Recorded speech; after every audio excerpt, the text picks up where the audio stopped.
For decades, Lexus has been building quality luxury automobiles. There hasn't been much in the way of sporting character, with a few exceptions. Now though, most of the lineup is sporty. There's an F-Sport model of almost everything out there, and the cars are built, even the base models, with a great driving experience. And that's something Lexus has lacked for a very long time. Now, new Lexus models like the GS and the LS are finally getting that sporting characteristic they've always deserved. The GS has been pseudo-sporty, but now the new version is awesome. The F-Sport version is a blast to drive on a racetrack. Even the LS, which is just a comfortable, cushy cruiser, has an F-Sport version which is fun to drive and does massive burnouts. But the one vehicle in the lineup that has always been the sportiest has been the IS, and now it's time for that car to play catch-up. That's why we're taking a look at the 2014 Lexus IS 350, and because this is Hooniverse, we grabbed the F-Sport version. Lexus has always been about subtle, elegant design, but they're pushing that by the wayside, and that's a very good thing because they're making their cars stand out more. They're taking chances. Some of you are gonna love it, some of you are gonna hate it.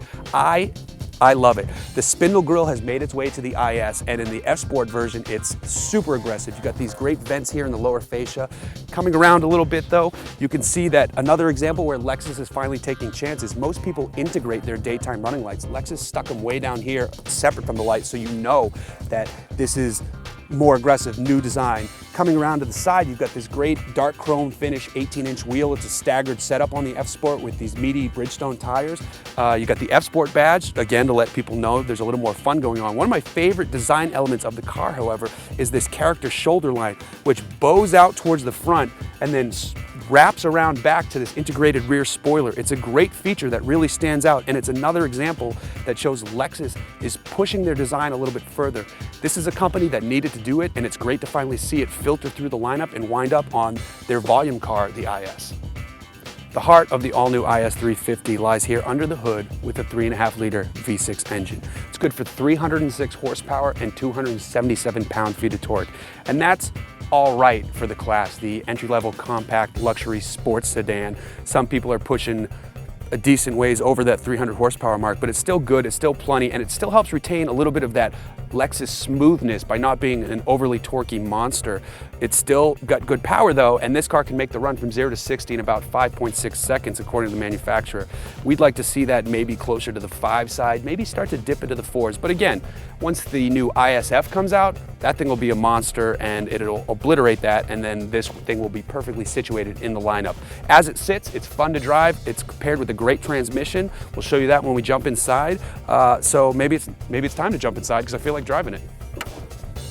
So as I said when I was standing out front of the car, that engine is paired with a pretty slick little transmission. It's not that little though because it's got 8 gears. This is an 8-speed automatic gearbox with paddles mounted here. By the steering wheel, you can also shift it down here on the gear lever. It adds to the sporting character of the car. The shifts are nice and quick. You can pop it down a gear, go up a gear, and enjoy this fine Hooniverse Highway Hooning Ground road. Another nice feature of this IS 350 F-Sport is the fact that it's fitted with the optional variable gear steering system, not just the standard electronic power steering system. So it actually feels really progressive as you wind it into turns. It's got pretty good feedback. I have a good idea of what the front tires are doing, and it's perfect on this fun road. You can knock it down a gear, set it for the corner, just hold it through, use the throttle to modulate the rest of the turn, and it's a no-brainer. This is a fun little car. Despite all the sporting fun of the fact that this is the 350 F-Sport, it's still a Lexus. It still has a really nice feel. It's really comfortable going down the road. We drove it here on the highway to get to the Hooniverse Highway Hooning Grounds, and it was a nice smooth ride on the highway. It's got some great features too. This car's fitted with the Mark Levinson audio system, which is one of the best in the game.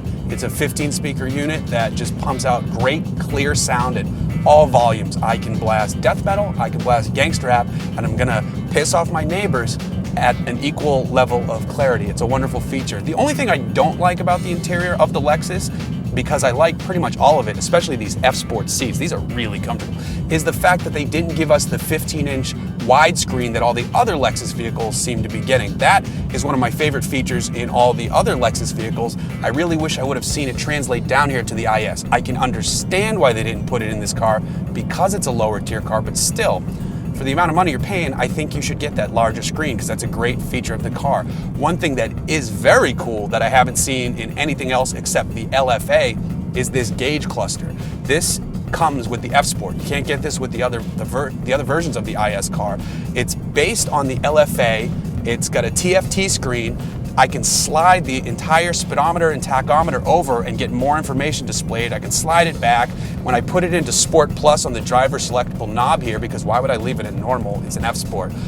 The gauge round ring changes from black to white. The tach moves wonderfully. It shows you right when you're about to redline. It's a really neat feature that looks really slick, and it's really well integrated into the car.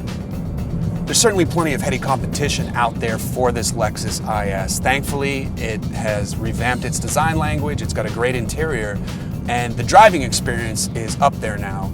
Still though, you gotta go against BMW, Audi, Mercedes, you've gotta go against the new Infiniti Q50 that's coming out, so the rest of the segment is also picking its game up.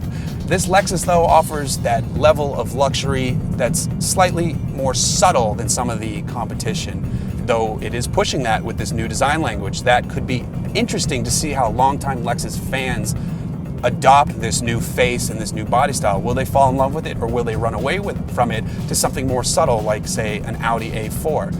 I don't know. I think Lexus fans are pretty loyal, and I think they're going to eat this one up. So Lexus have built themselves a fine little sports luxury sedan here. Like I said though, there's some serious competition, but this car might just be up to the task. It'd be interesting to see how the 250 feels with that lower horsepower motor, but that's gonna get you better fuel economy. That's gonna be a little more sleek and subtle in terms of blending in with the crowd, which a lot of luxury car buyers want. This one is the one for the people who want to stand out a little bit. They want a little bit more noise because this car has the intake sound generator tube, so you get that louder engine noise which comes up as you dip into the throttle. There's a lot of cool features, there's a lot of cool tech.